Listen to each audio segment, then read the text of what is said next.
What's up, guys? It's been a really good week this week. Hopefully you guys have had a great week as well. The weather's actually been really good here. Typical British person talking about the weather, right? But usually it's been a bit of a weird one actually. It was really thundery a couple of days ago, but today it's been lush. I managed to get out for a walk, which was amazing. I love getting out. There's a really nice river near where we live, which is lush, because obviously when the sun's shining it's just really nice, and I find that's a really tranquil thing to do, and it feels like it's not like a working day when you get out and do that. I don't know if you guys who maybe work from home or even an office get out and get for a walk. It's so nice, such a valuable thing. I find such a nice way to break up the day. So anyway, guys, welcome back to the JLX Friends of Benefits podcast. With me, your host as always, Xander Collier.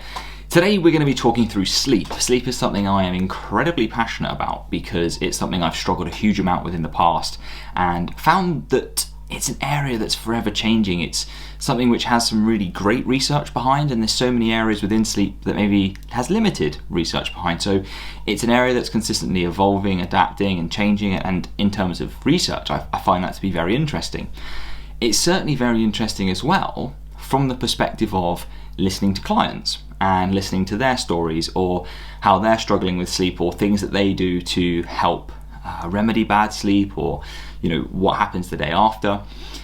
And the reason we care so much about sleep fundamentally is from a mood perspective. Obviously, if we're looking at performance, there's obvious reasons why sleep is going to be detrimental, but for a lot of people that we work with and our clients, it's more a case of how does this impact the greater life? Is a bad night's sleep going to wreck our performance to the extent where actually it's going to ruin a competition for us? No, because our clients don't tend to compete. So for us, it's looking at that bigger picture. How does sleep play a role in lifestyle? The interesting part here then, for a lot of our clients, and I think probably true for you guys listening, is going to be how does sleep have a negative or positive impact on things like our mood, our relationship with food, our relationship with ourselves, or even the general mental health aspect of this, which obviously if we're tired, it can impact that massively. So of course, we are listening maybe to this podcast because generally speaking, we want to change our physique. We're here for some science-backed information, which of course we're going to give you. But I think it's important to note that although there is clear benefits to having a good night's sleep in terms of performance, it also goes way beyond that. It goes to, as I said already, the mental health side of things. It goes to the mood side of things. And obviously those things can also have a knock-on effect to your performance, your physique, your hunger, and all of this stuff. So first and foremost, what I want to go through with you guys today is actually, sleep. Why do we need it? And of course, how much do we need? So sleep is imperative. If we didn't need sleep, if sleep wasn't a beneficial thing for us, then evolution would have meant that we no longer need to sleep. It would have got rid of that hundreds of years ago. But clearly there is a massive benefit to what sleep has to offer us as human beings and animals in general, and therefore it has stayed. It has survived the evolutionary test, if you like. And sleep, of course, is something which, give or take, we get no choice in at some point. So you'll all be, remembering maybe those all-nighters you might have pulled, or even might still pull with work, where the pressure to sleep is just so big that eventually you have to give in and you have to go to sleep no matter how much coffee or Monster or anything like that you drink. So we need it. The body needs it. We can't avoid it. It's something that actually will kill you quicker if you don't have than most other things. And that's a really important thing. And I think it backs how fundamental sleep is in ensuring that us as human beings survive and obviously thrive. So fundamentally, sleep plays a really, really important role in our survival and our recovery. So on a day-to-day basis when we sleep, loads of complex structures take place, loads of complex things take place, which basically means our body is able to recover. So the brain and all the byproducts that are created through the day, and the spinal fluid and all the kind of waste that's kind of built up in there throughout the day is all cleared. It's cleaned, and the brain and the body are able to have a really quite good recovery and cleaning time while we're resting, which obviously it can't do while we're awake because those byproducts are still being created due to the functioning of the brain and also the movement and so on and so forth. So when it comes to sleep, this is the thing, people say, you need to get your 8 hours. And I believe, looking at from what I can tell in the research, that 8 hours is a good shout. But I would say that most people recommend 7 to 9 hours per day as a good benchmark for sleep. Now, there are people who need less than that, and of course there are people who need more than that. This is strictly just a ballpark measurement for people to aim for. Personally, I always strive to get 8 hours, and we call this sleep opportunity. Sleep opportunity is effectively a way of measuring time that you've given yourself to sleep. So it's really difficult to measure sleep, and I've talked to this with my clients a lot, and it's like, last night I was in bed for 8 hours, but I woke up 4 times, so I don't really know how much sleep I got. The easiest way to do it is say, what time did you intend to fall asleep? So if you turned all your lights out at 10 p.m, you intended that to be the first start of your sleep, okay? What time did you then intend to wake up? Well, I intended to wake up at 6 o'clock. So you provided yourself with 8 hours of sleep opportunity. Now, of course, if you go to bed earlier, you get more. If you go to bed later, you get more. And something that you can do, and again, something I recommend to my clients when we talk through sleep, is to say, okay, if you're someone who takes a long time to get to sleep, but you're also somebody who recognizes that potentially they need more sleep, what you can do is extend that bracket and say, well, it takes me probably half an hour to 45 minutes to really drift off, and I know that because I can often sit there quite awake and quite kind of aware. Then what you would do is you would extend that sleep opportunity time. You extend that time to then give yourself more opportunity to sleep, and therefore, if you're someone who needs their 8 hours, then you would give yourself 8 hours and 45 minutes. And that should give you enough opportunity to get a really good night's sleep. So that's kind of how much we need and why we need it in short. Now, most of the questions and most of the scenarios that we come against are people who are really struggling with sleep. Sleep is something that we monitor within our check-ins and with our clients because we understand fully the importance that it holds. We also tend to work with people who have highly stressed jobs, or some people who struggle a lot with things like anxiety or depression, whereby sleep can obviously be volatile in the sense that sometimes we get loads, maybe too much. Sometimes we don't get enough because our brains are really well wired, shall we say, that evening, and it becomes a lot more of a struggle. So we can look at these things and say, well, okay, training performance was notably down this week, but if we look at metrics of sleep and this and that, we can see that actually this all interlinks, and it makes more sense why it would be that we don't have as much sleep and as much performance because of that. And I kind of analyze this as like a spider's web. If we've got this and this, they all kind of connect, and we end up kind of suffering in a few different ways, not just in sleep, but maybe in our mood. If we're stressed, maybe we're more stressed because we didn't sleep so well, or maybe we don't sleep so well because we're stressed. So do you see how it's all kind of cyclic, and each of them can kind of play into one another? So it's hard to kind of pinpoint which it was first, a little bit like a chicken or the egg situation. But for most people, they're like, actually, work was chaotic this week. I understand why that was. So what can we do? What do we recommend to our clients that will help them get to sleep if they're struggling? So first and foremost, one thing I like to do, and I talk a lot about, and we really put an emphasis behind with our team, is behaviors and habits. What are the things that you do on a regular basis that will align with the outcomes that you desire to get from this process? And that doesn't necessarily mean in a physique sense. That can mean in life in general. That can be from your work. That can be from your relationships, so on and so forth. The importance for me here is to say, look, what are you doing in that hour before bed that we can optimize? Now, for some people, it's get home from work, get straight into bed, I'm fast asleep, no problem at all. They may then have waking episodes in the night. But for most of the people, it's like, I just can't get to sleep. I feel stressed, I'm worried about something, things just don't feel right for me, and I'm struggling. So how do I get to sleep? The first thing I always look at with my clients is sleep hygiene. And the reason for that is because it's the most simple. So sleep hygiene is something which isn't like, hey, do you sleep hygienically? It's not like, do you wash in bed or anything like that. It's basically a practice, okay? It's a couple of routines, habits, and things that you can do each night to optimize your chances of sleep. So typically, what is sleep hygiene? Sleep hygiene is having a nice hot shower about 30 to 40 minutes before bed. Now, as you fall into deeper sleep or sleep in general, what happens is the body starts a cooling process. Now, naturally, when you have a hot shower, what happens is it creates a lot of heat on the surface of the skin, and because of that, the body then tries to release its core temperature, because obviously you don't want to overheat. It will then go through something called vasodilation, where it basically opens up the veins come closer, and the arteries, etc., they come closer to the edge of the surface of the skin. So often when you're hot, you look a lot more vascular, and what it will do is it will start to release that heat. So inadvertently, what you're doing is you're helping the body to effectively start its reduction of temperature into sleep. By artificially boosting temperature, you're starting the cooling process early. So again, that's quite a beneficial thing to do. I also find from a psychological perspective, it's nice to end the day with that, because it's like, okay, we can wash away the day, we put our pajamas on or whatever it is you're sleeping, your birthday suit or whatever, and you're hopping into bed. It's like a clear division between the day you've had and the nighttime sleep you're about to have. And I find that really quite nice. And I always try and emphasize that to myself of like, the day is gone, I'm getting in the shower, this is now time for me to prepare for bed. Now, the next thing to do, and this is actually something I do before I jump in the shower, okay? So if, for example, I'm showering just before bed, so say I'm showering half an hour before I actually intend to go to bed, what I will have done is I will have turned my room into effectively a cave.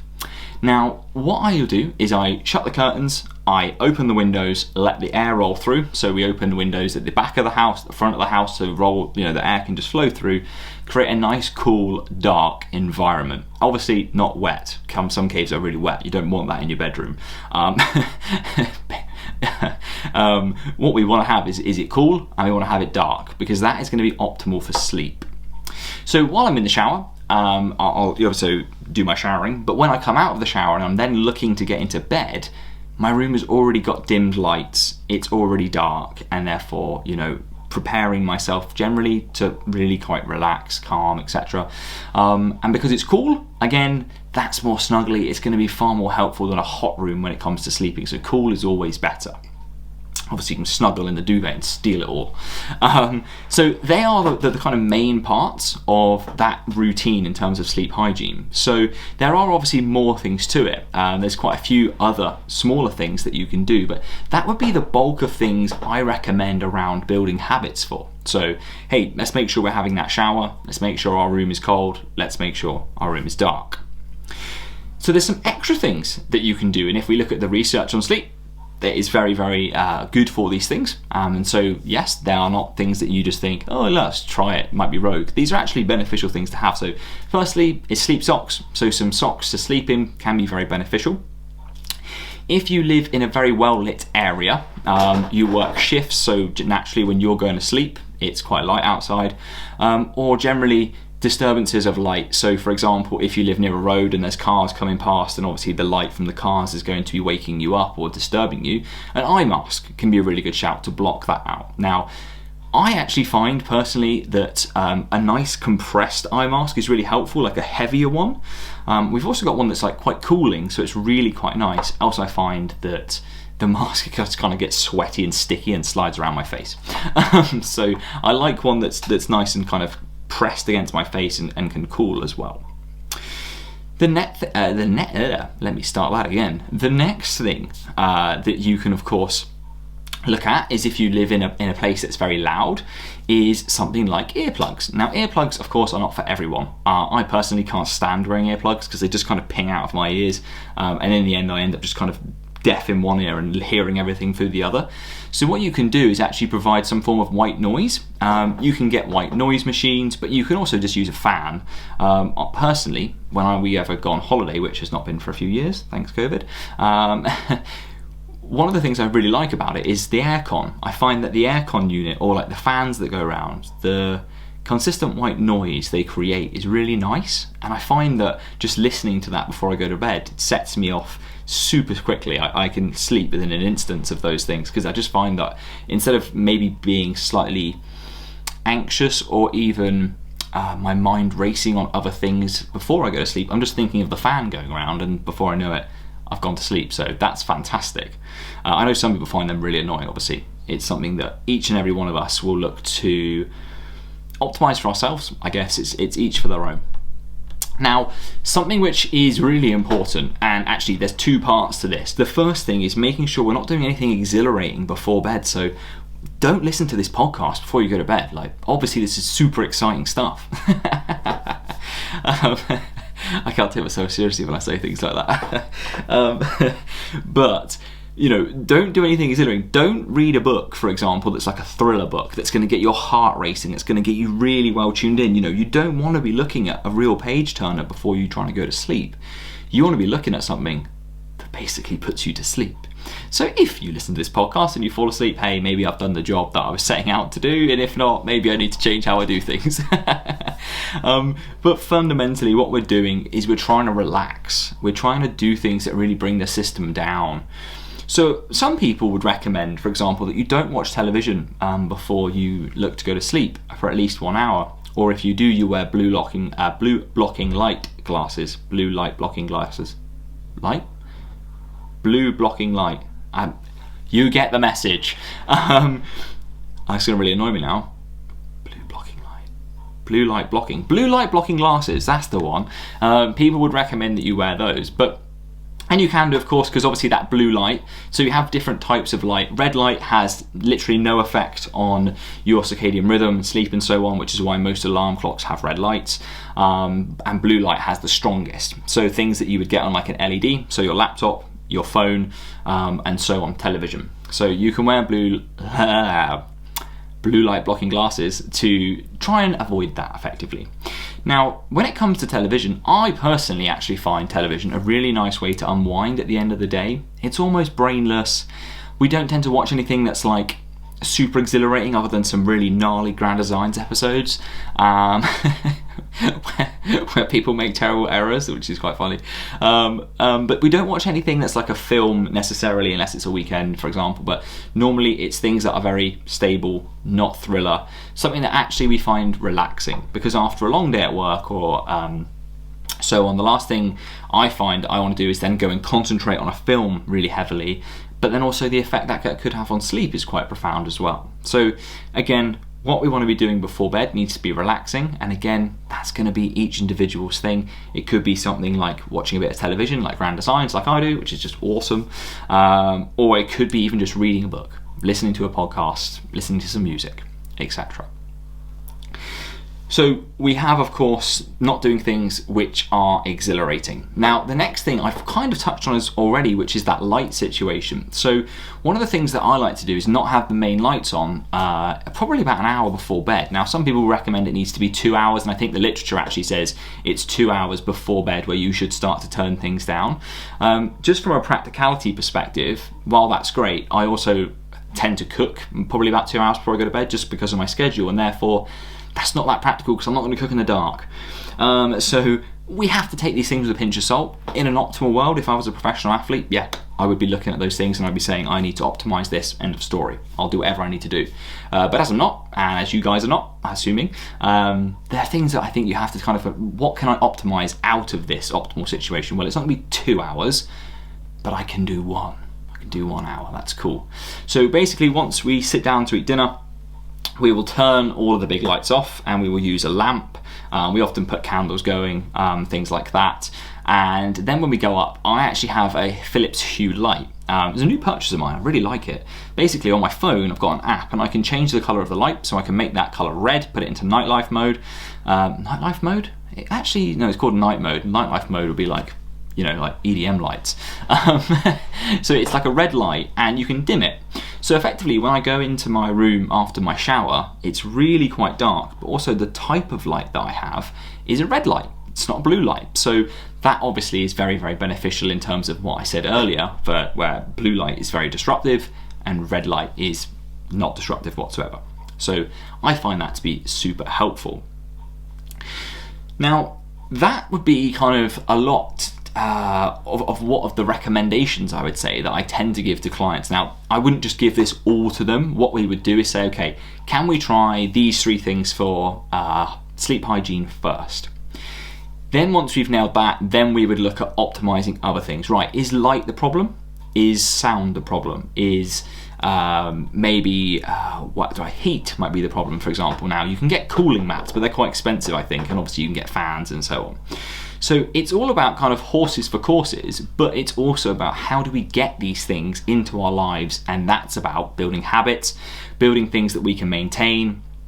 It's about, what can I commit to? What can I start? What can I really, even if it's just one little thing a day, that one little thing may have a profound impact on your sleep for the next week or the next night or the next month. So it's always worth starting. It's always worth getting stuck in and doing what you can, of course.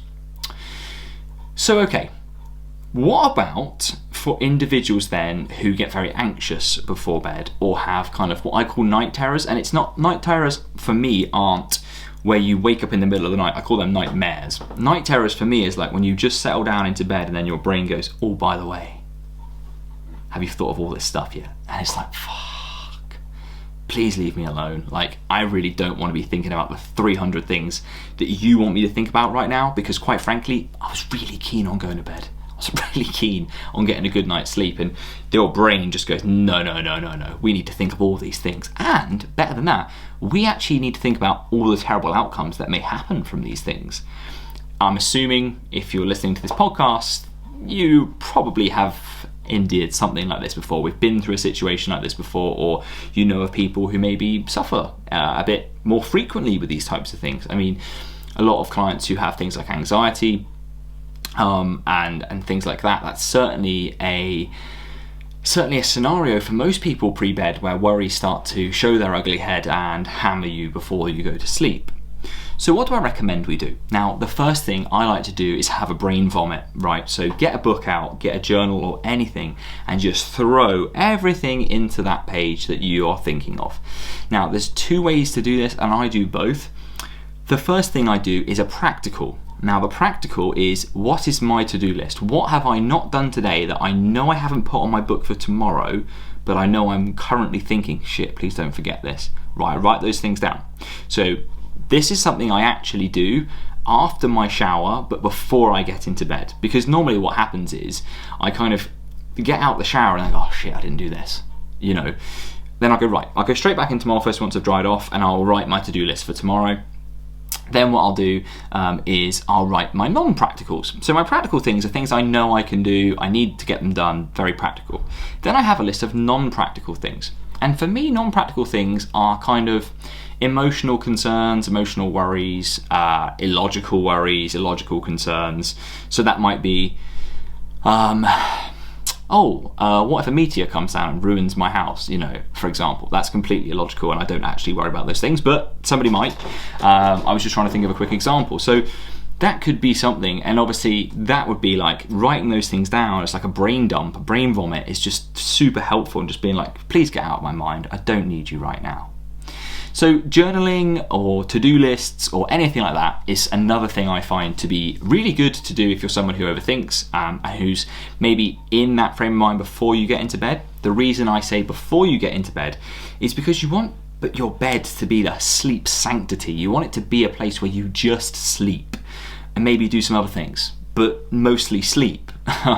You don't want to be in a situation where you start working in bed, you start watching television in bed, you start watching gaming things or YouTube or anything. It literally needs to be a place for sleep.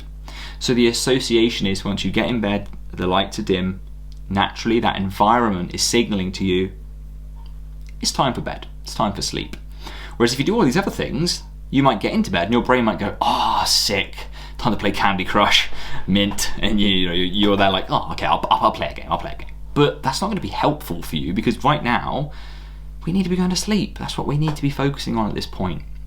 That's a really key one for me. Again, it's like no phones in bed, no TV in bed, no laptop, no work, no anything. It should just be a place to sleep. If you want to read a little bit in bed as a way to send you off to sleep, have at it. Brilliant idea. But it always has to be in the mind of, is this serving sleep for me? Yay or nay? And if it isn't, we shouldn't be doing it. Because of course that leads to a detriment in our sleep. So journaling, to-do lists, ensuring that whatever we do in bed is in the best interest of what we're doing in bed. Now, something I also like to do, and I personally like to meditate. Now, I know that's not everyone's cup of tea, it's not for everyone, but if you don't like it, what you can do, and I think this is a very beneficial thing, is once you've done this list, to just do some deep breathing. You can literally just Google deep breathing techniques and loads of things will come up. But again, it's a little bit like my shower. What I like to recommend this, or why I like to recommend this, is because what you get from that is, I've brain dumped or vomited or whatever you want to call it to your page. I now need to bring myself back down. I need to bring my breathing rate down. I'm feeling a bit hot and sweaty. I need to bring that back down. Generally my heart rate is up because I've just put all my worries on a page. I need to leave that in this room.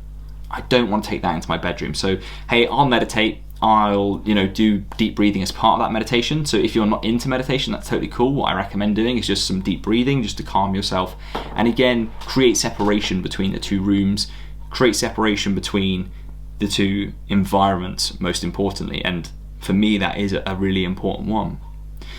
So without talking every inch of sleep and every inch of the tools and techniques that you guys can use and to help manage sleep, what I wanted to do with this podcast was just cover some of the things that we talk about with clients and some of the tools and techniques that we recommend, based of course on the literature of sleep. Now, of course, I do not have a PhD in sleep research. It's just something that personally I find very interesting and have always had an interest in since really struggling to sleep, partly due to mental health purposes, but also again, chicken or egg situation when I was at university. So, it's been an interest of mine for many, many years now. And I can see the value it's had in my life. And hopefully I've helped our clients to see the value that it has in theirs, if they are people obviously who struggle with sleep.